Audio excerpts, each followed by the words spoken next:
second thing I did that was very important was I became a participant, or what I laughingly call a guinea pig, in clinical research. I was fortunate enough to be referred up to University of Florida in Gainesville, Florida, and they screened me and I became part of their program 7 or 8 years ago.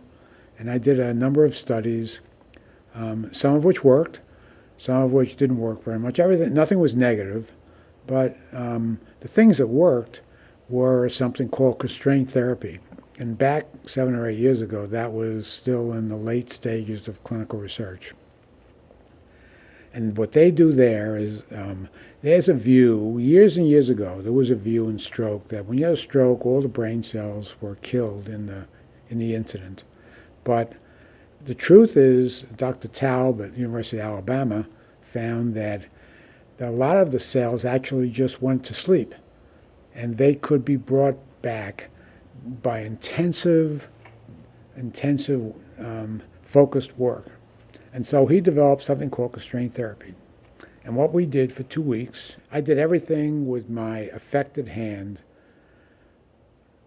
And what we did is we played Scrabble, we played Connect Four, played cards. Now, in order to make sure I didn't use my unaffected hand, they gave me a catcher's mitt that I had to wear all day long, white catcher's mitt, and all day long. It was a bit boring, but it worked. And you know how I know it worked? Because before that, I couldn't hold a wine glass in my affected hand. Well, now I can. And so that's the big advantage to that in Naples, which is a network happy city. Now I can take an hors d'oeuvre without putting my glass down.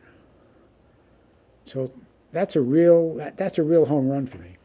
I can also eat my oatmeal and hold little muscles to eat. So my ability to eat, it substantially improved doing constraint therapy.